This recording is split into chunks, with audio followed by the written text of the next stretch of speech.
New York Liberty. But why not a Laney, the crossover, the drive, and the lane. Jonquel Jones, nice move in the post, gets it to go. Vandersloot, easily done. Ionescu, she got it. And Stewart doing it all. That is what makes her special. Welcome to Liberty FM, the podcast dedicated to all things New York Liberty. I'm Felicia, and I'm joined by my co-host and husband, Francois. The WNBA season has officially begun, and we're here to talk about the Liberty's first game of the season against the Washington Mystics. Not a pretty game, but they managed to get the win. Francois, let's get into it. Yeah, let's get into it. And obviously, in Liberty fashion, it had to be a hard game to start with. Like you said, it wasn't pretty, but we got to win. But yeah, I was going through different emotions in this game. I felt like very similar to last year. The Liberty had started the season in DC as well, and it wasn't pretty last year. They got pretty, banged up in that game. And so it was very similar in this game. But thankfully, we had Jonquel Jones and Betnijah Laney. Yeah. Jonquel Jones was on MVP form from Connecticut days. What did you make of her performance tonight?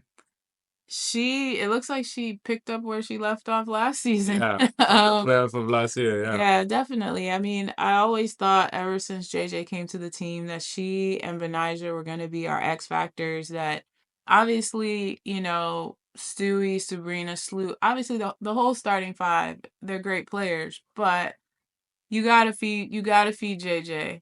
And it was important that she got those minutes in tonight, and she did a fantastic job. She looked in top shape. But again, she just came back from China. Yeah. So I think that also probably helped that she came back, playing already in form than maybe some of the other players on the team. So I think she did wonderful tonight. I mean, she did everything. Shooting threes, crossover. I mean, there was that one crossover on Stephanie Dawson, bless her. I mean, she's from Liberty.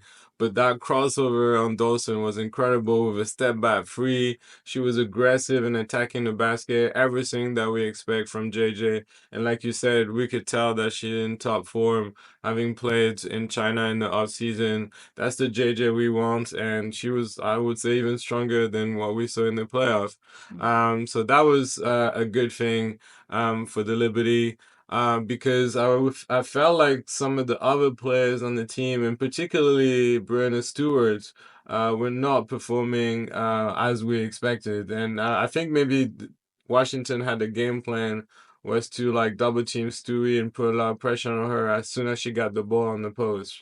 Yeah, I think she just had a slow night tonight. I mean, she only had 8 points, and so I think, she'll definitely come back from this. I'm not too worried about Stewie. They definitely had a game plan defensively on her, and it was tough. And DC is a tough team. I mean, when you think about it, those players, they play hard. They always have. They've always played the Liberty hard, and so I think tonight was just one of those nights. She's not gonna have the 20-point, 30-point game every single night. So, I just think, luckily, obviously, she had JJ, she had Betnijah, and the others. Everyone else contributed, which was great. So, in this case, it wasn't about Stewie. You didn't have to rely on Stewie. And that was probably the good thing that I saw tonight, was that if Stewie didn't get points, we weren't in that much trouble. Like, you still had JJ, you still had Betnijah, you still had a bench. So, which I would say the Liberty didn't really have last year. They have a much better bench that kept the game going defensively and offensively. Yeah, let's talk about that bench because I'm sure, as you're aware, and most Liberty fans, that was one of their main complaints last year was the fact that Sandy Brondello didn't use a bench at all. And I know that she said that she wanted to make sure that she worked on the chemistry from the starting lineup, but at some point, over relying on them they got burned out during the playoffs, and you didn't really trust your bench. This time around, you have a lot of players that are athletic, that can shoot, that can defend, and I was really happy that from the get-go, she trusted her bench. Kayla Foran and Nyara Sabali were the first players to come in, but she trusted Dojic, Phoebish, Kennedy Burke. It was nice to see that everybody was involved and that players like Sloot or Stewie could rest. And obviously, it's going to take a bit of time, to find chemistry with players from the bench, to find your rotations. Phoebish, I felt like, was pretty good defensively, but there were times where, obviously she was a little late on some assignments, and you saw Stewie sort of guiding her. I mean, she just came into the team in New York, end of last week. But I felt like she did a good job considering that she had little time to practice with the team. So that was definitely a plus. And I would say that, the bench looked much stronger than last year, don't you think? Yeah, definitely. I was interested in seeing everyone on the bench, but I was particularly interested in seeing Sabally because I felt like, last year, obviously she came off of injury from the year prior, and then coming in last year, she only played here or there. She never really looked in rhythm with the team, and then obviously she went overseas and got a lot of playing time, and I think that really really helped her. And just seeing her come in and just provide that defensive presence, which was good. She had a block, and even for A feet. crucial steal at the end as well. So, Yeah, so I think just having a stronger bench is what the Liberty's going to need so that so that Sandy can rest her players, can rest the starting lineup a little bit, give them a chance to just even hold the lead and not lose grip of the game, which I think for the bench they definitely did that to me. I mean, what I like with Sabali is that she play on the strengths, blocking shots. She had that steal, as I mentioned earlier, towards the end of the game. She was aggressive towards the basket, even though she didn't get that layup at some point. But those are things that I got to see her doing in the EuroLeague. So hopefully she will have a little bit more playing time. But what I saw so far was pretty good. We saw that, Phoebish had 13 minutes. I thought she was really good on defense. She was, aggressive, try to stay on the player that she had to guard. Had a nice mid-range shot. Didn't make any threes, unfortunately, even though that's one of her strong suits. But I felt like, for someone that just arrived, that was a pretty good entrance. And I actually liked also Dojic as well. And I don't know what you think of that. And as I was reading comments on Twitter, there seemed like a lot of people that kind of want less minutes of Sloot and Sabrina Ionescu. Obviously, offensively, they're very strong together. But the question always remains with the perimeter defense. And I think, the Aces last year kind of exposed that in the final. And, it still feels like it hasn't fully been addressed, but in a way it has been addressed because you have a stronger bench. And I felt like when Dojkic was associated with Sabrina, those were good minutes together, and that gives times for Sloot to rest and come back, more fresh. What did you make of that pairing with Dojkic and Sabrina? Yeah, I honestly think when you see the whole game, it was actually better for either Sabrina and Doikish to be in the game or Sabrina and another to be in the game versus Sloot, because I think obviously people know that with Sabrina and Sloot in the game, yeah, they may start the game. Obviously, they're the starters, but as the game wears on, teams will pick them apart defensively, and that's what the Mystics started to do.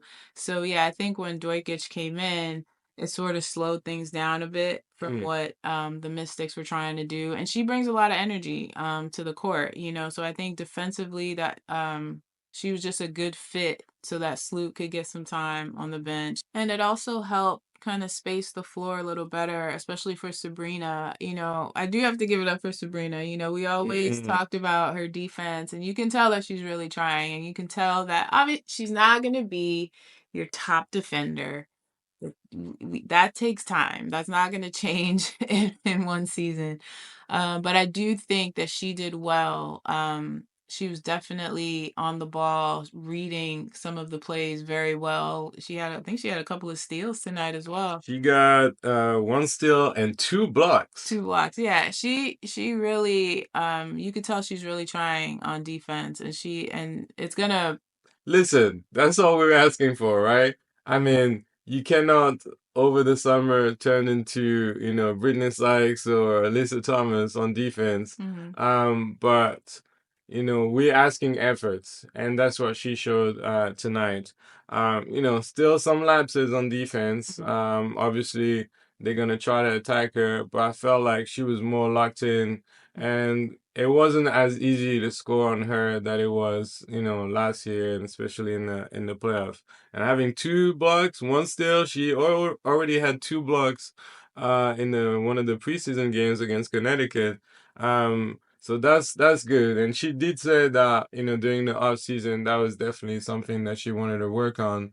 And we saw improvement tonight. Yeah, and that's just going to build her confidence as well to, keep pushing. She knows that, teams are going to target her, so she has to come ready. She has to stay locked in, especially on defense. And so I give her kudos on that, and just even getting in driving. She was outside of JJ and Betnijah, she was the other player that was really driving to the basket. I think the Liberty need to do that more, because they didn't get to the foul line that much, but not until obviously the very end of the game. But I think that's something that they really need to do more of, is, either feeding JJ in the paint or really driving to the basket, especially people like Betnijah and Sabrina. I really like the way Sabrina is really pushing to get herself to the basket, and she has a much better move to the basket, and even her floaters have gotten a lot better too this season. Yeah, I mean, that was one of the things that Jonathan Kolb had mentioned during the exit interview. It was the fact that he wanted to see Sabrina attack the basket more. And I think she mentioned that she needs to be more aggressive. And when she does, we saw it last season when she did it, like she was pretty effective. And today she did. Like she didn't shoot the threes as well as we're accustomed to. But when she attacked the basket, a lot of the time she scored. She had a couple of and ones. So that was really great to see. And so at some point in the first half, the Liberty took a 10-point lead. So we felt like, oh, they're going to have a comfortable game. But with the Liberty, and especially tonight, the inconsistency and the turnovers were really the Achilles heel today. And so, next thing you know, and it was a 13-0 run for the Mystics at the end of the second quarter. And that crazy free by the Belgian player Van Loo to end the quarter, this half-court shot, that was incredible. And next thing you know, the Liberty are down by 3 at halftime, and all the little good things that we saw were out of the window in less than a few minutes. Well, yeah, I think just, they were complacent and sloppy, in that second quarter. I think once they got that 10-point lead, it just sort of, I don't know if they thought they were up by 20. I'm not sure, but they just sort of slowed things down for themselves, and the Mystics sped it up. So, I think, for the Liberty, these are the ebbs and flows of games, but they really have to push that when they even get a lead to continue. I think that is the one thing that stands out to me between the Aces and the Liberty from last year, is that when the Aces have a lead, they keep a lead and they keep it going. They do not take their foot off an opponent's neck. And I think for the Liberty, sometimes they do. They get a lead and then they kind of ease off the gas a bit. And it's like, no, you still got 2 quarters left here. You need to keep going. You need to keep pushing. I don't care if you beat somebody by 30 or 40. You gotta keep going just to stay locked in and not, become lazy and complacent. And I think that's what sort of happened there in the second quarter. And the Mystics, got the momentum at the end. Yeah, I don't know if it was, complacency because in your head you're like, oh, this Mystics team is not as good as last year. Obviously, they lost Elena Donadan, they lost Natasha Clouds. So maybe you think that, the offensive power is not as good as before, but they've got greats, and you could tell that, they're playing for each other. Locked in on defense. I felt like they had good sets on offense, setting screens for Atkins that was on fire in this game. And at some points, Brittany Sykes, decided to just attack and attack and attack, and it was really hard to stop her. So I was very curious how the Liberty were gonna react in the second half.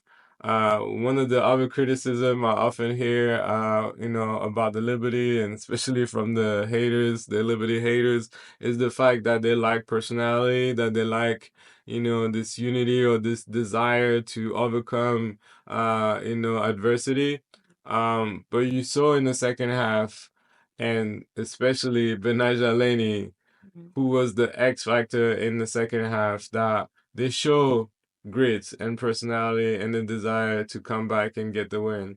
Yeah, I think when Benijah Laney gets going, she is the player that has that grit and that passion, and she works really hard. And I think when she gets going and she starts pushing, it motivates her other teammates. It really does. And I think when she came out in the third quarter and just attacking, I think that's the mentality for her. She's such an attacker on offense Yeah. and defense.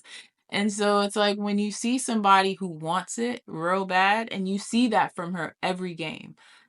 She may have her mistakes, but the one thing I would say about Benijah, she is not lacking effort. Mm. She might make a mistake here or there, might miss, have a turnover.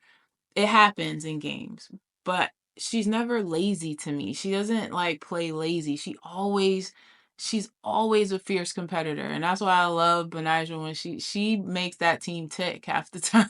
So I think when she gets going, and like she did in the third quarter, you could tell like, okay, this could turn it around for them. Yeah. And should I say Benajah Laney-Hamilton? Sorry, That's yes. something that we have to Yeah, I gotta get used to that now. Laney-Hamilton. I'm so Laney-Hamilton used to now. just saying, okay, yeah. Yeah.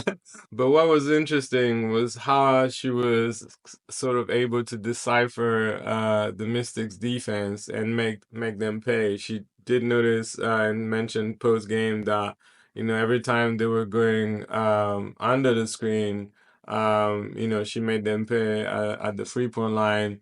She had that crazy dribble, between her leg and attack the basket at some points. And I think the crucial play was that steal when the Mystics were sort Fourth of, quarter, yeah. yeah, the third, was it the Fourth. fourth quarter? Yeah, when they were kind of relaxing a little bit too much on the inbound pass, and Benijah came out of nowhere, got that ball from Sykes, and just went to the basket at a time when the Liberty really needed it. Because one thing that Sandy Brondello mentioned post game that Lucas Kaplan got to ask was the lack of touches in the post in the second half. There was a lot of sort of like perimeter offense, shooting freeze or just holding onto the ball for way too long, Yeah. and then just have like a desperate shot. And forgetting to pass the ball to JJ, who was so effective in the first half, or even at some points Tui. What did you make of that? Like, this sort of lack of, you know, inside scoring in the second half at some point. Well, so, you got to give credit to the Mystics defense. They didn't make it easy for them to even get in to the paint. So I do think that, when they make it hard on the Liberty they don't always fight back. Hmm. They tend to stay on the perimeter and just try for a three, or just try to see who gets open when you really need to play for JJ. She had the hot hand as well as Benijah, but in particular, JJ, you need to play for her. You got to play for her more often, especially if Stewie's on the bench. Like, Stewie got to sit for a long time, Yeah. and so I think that's when you really got to keep going to JJ. Nobody can really take her. And she just looks so confident under the basket. You know what I mean? Last year, this was a completely different story. She gained confidence, I think, as the season went on. But in the beginning of last year, she looked a little bit uncertain sometimes. And so I think here you saw such a confident, strong JJ going up to the basket. You got to keep feeding her. That is your X factor along with Betnijah. And Betnijah just sparked the team in the second half. Yeah, and I'm just reading another quote, taken from the post-game conference where by Lucas Kaplan, where Jonquel Jones shares about her joy of starting this new season and just being able to, be with her sisters and teammates and lean on them in tough moments and build and grow together. So yeah, it feels like, a lot of jitters and she was really, looking forward to get going in the season, and she definitely did not She miss. had jitters? Yeah. She didn't look like it. But I mean, that was a strong performance by JJ. So at some point, I mean, you look at the fourth quarter. What was the score for the fourth quarter? If I look back, it was 26-13. So it was a complete takeover by the Liberty in the fourth quarter. You saw much more effort on defense. They were really locked in. They came back, took the lead with a couple of minutes left. They started to get a little caution, and then Sykes went again on a crazy run. I was like, good God. Like, it kind of reminded me of like the last game of the regular season from last year. Yeah. When she had the winning shot against us, and then the playoff where her and Natasha Cloud just would not give up. And I mean, again, Sykes has always been a pain for the Liberty. Anytime they have played against Sykes, it's tough. She's quick, she's aggressive. I mean, and typically a lot of the time, Sloot was defending and Sloot could not Yeah, keep up with her. And that was a really hard thing for her. So, it's only when she only slowed down if Betnijah was on her, really. And, she got a shot off here or there. But, when Sloot was on her, Brittany could pretty much do whatever she wanted. So, again, she's a pain for us, for sure. She is not, she's a hard player to deal with. And so I think, down in the fourth quarter, they don't want to lose, and neither does the Liberty. But I think, I'm glad that in the fourth quarter, though, that the Liberty just kind of put their foot on the gas and kept it going. I will say. Let me challenge you on that. What? And you know what I mean by challenging, right? Okay. Sandy Brondello. But listen, okay. But she know that, she has challenges, and now they added a second one now. Yeah, but there were two players that she could have challenged, don't you think? I think in particular the offensive call on JJ. When you play that back, clearly Dolson was moving. So she definitely could have challenged that. I think the one on Stewie, people are correct. That could have gone either way. That might not, she might not have won that one. But I do think going forward, she needs to challenge. You're only up by 1 point, I think, at this point. Yeah, when Sykes got a basket in the thing, they were only up by 1 point. Yeah, and they hung on to that 1 point lead for a while. So, it's just, at that point, I felt like, especially for JJ, you should have used the challenge. I don't know if in the WNBA, if it's the same like in the NBA. I think it's the same rule. I think if you have a challenge and you win that challenge, you get a second one. I think that's the same rule as the NBA. Now, can they look at things just as quick as the NBA? Because, when you see the NBA sidelines, everybody got some kind of iPad, some kind of device to like quickly go back on the play. I didn't really see that on the NBA sideline. I assume they do, but I'm not sure. I guess that would be one thing to look up because she at seems the first home hesitant. game. She seems real hesitant. Like last year she was. But listen, that's just one thing for Sandy. She used her bench today. Let's try to be positive. Yes. I'm happy. The only person that didn't play was Marquisha Davis, which I know she had her graduation and probably didn't get to practice with the team much coming back. So that's probably why she probably didn't play tonight or get Yeah. any minutes, but she'll be there at some point. But yeah, she pretty much used everybody, even if it was for a few minutes. So I'll And give her that. yeah, and the last minute or so, the Liberty got the job done. They locked in on defense, they got stops.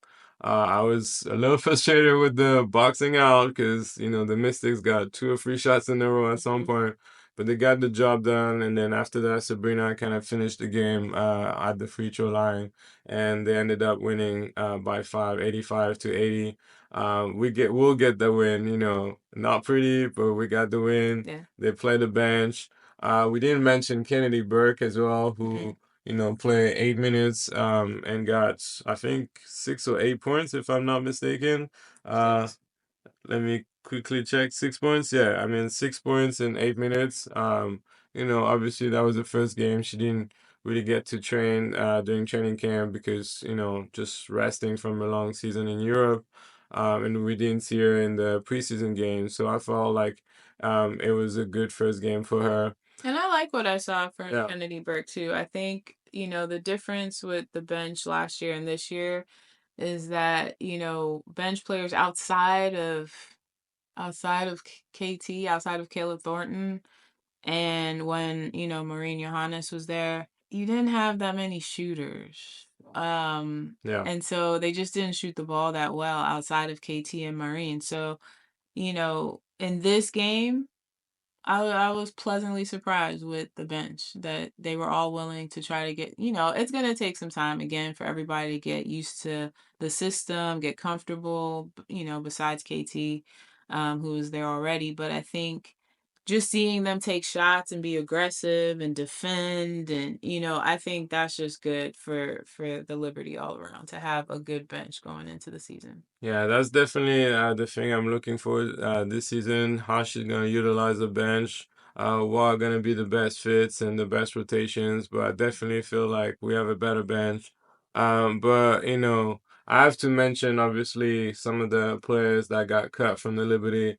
We know that a lot of the Liberty fans were pretty upset when Jaylyn Sherrod got cut from the team. Sadly, it wasn't surprising because I think that some of the players they brought from Europe, you knew that they were counting on them, and obviously the Liberty only being able to have 11 players in the roster because of a tight salary cap. You knew that it was going to be a tough decision, and so unfortunately, Esmery Martinez and Jaylyn Sherrod were the last 2 players getting cut. But they show out. They prove that they deserve a spot in this league. And who knows? Like the Liberty said that come July or August, they will have some cap space to recruit a 12th player. Could be a player that was part of the training camp and knows the system and would be ready to go.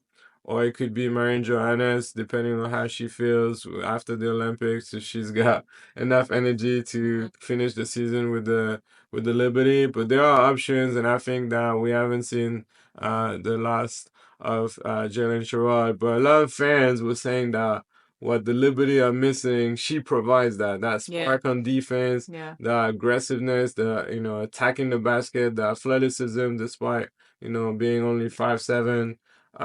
Yeah, I feel like it would have been interesting to see her, but it is what it is, unfortunately. Yeah, I think it was tough. I really, one of the things just watching all of them play, it just was so loud to me how we need to expand these rosters. Mm, It's so important. Like even if you expand it to 14, 15, you like it's necessary because you have some fantastic players. Like I think in the end, I wish they could have kept Sherrod and Martinez, but I kind of figured they were going to keep Marquisha Davis. She did get drafted in the first round, and, I thought they were probably going to keep her, especially for her length. But Sherrod, she provided that spark, and mm, she's quick, yeah. but I don't know what, went into, the decision making on that. But again, they're rookies. So, yes, they showed out well in preseason. You're not sure how the full season would have gone for them, but I do hope that, one of them will come back. We'll see what that 12th spot will be in the summertime.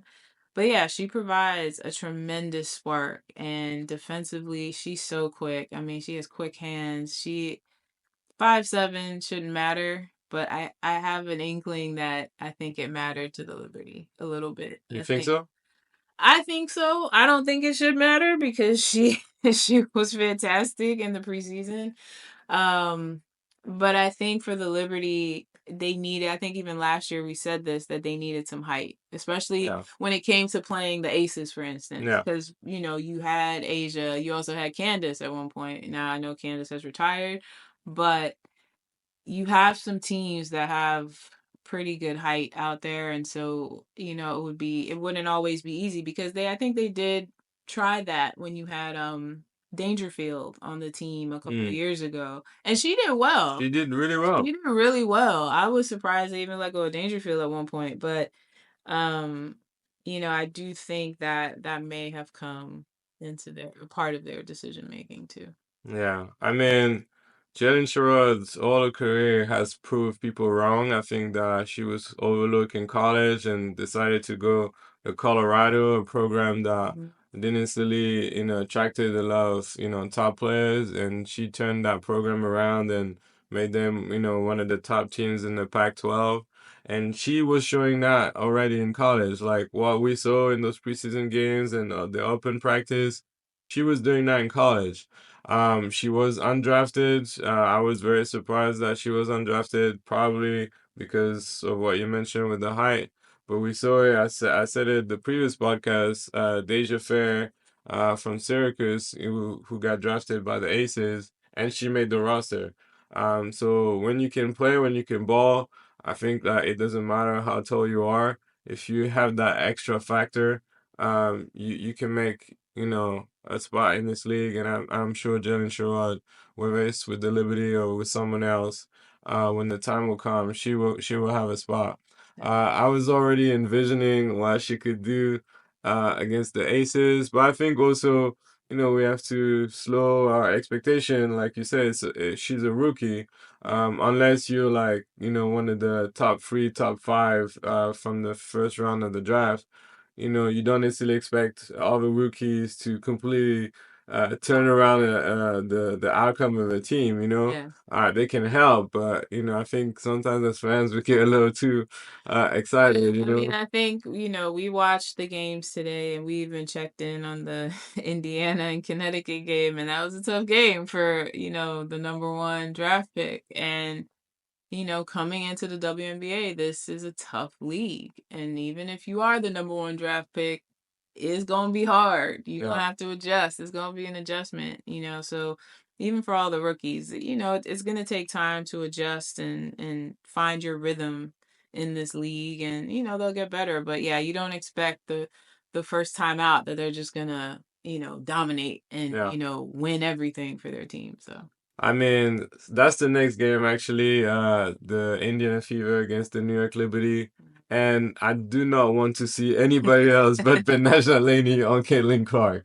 What Dejanay Carrington showed tonight against Caitlin Clark, in the game between the Indiana Fever and the Connecticut Sun, was tremendous defense. And yeah, Caitlin Clark really struggled. She ended up with 20 points, but she had 9 turnovers, which is a record for the most turnovers for an Indiana Fever player, and I think for an opening game. So that's definitely, if I'm the Liberty, I'm watching the tape of that game against Connecticut, which is kind of like the blueprint of how you could like slow and make Caitlin Clark's life very difficult. So Betnijah, I expect great things from you on Thursday. And obviously, it's going to be the first home game for Indiana. They're going to have a sold-out crowd. They caused us a little bit of trouble at the end of last season when they were starting to figure things out. So I'm really looking forward to that game. And it's going to be almost like a playoff series because then 2 days later, we'll face them again in New York for the home opener for the Liberty. So but the Liberty can't be complacent because, definitely not. Yes, the Indiana Fever are a young team, but they're hungry, they're scrappy. They got to get their turnovers under control. They really do. Yeah. You know, 20 turnovers That in was this way first too much. game is too much. The fact they won is surprising. No one typically wins with that many turnovers. So, you know, they got to get that under control. They got to really tighten up ball handling and passing and not make these silly turnovers. All right, so we're looking forward to those two matchups against the Fever. We'll be there to recap those games as well. But as we always say, Felicia, Let's go, Liberty!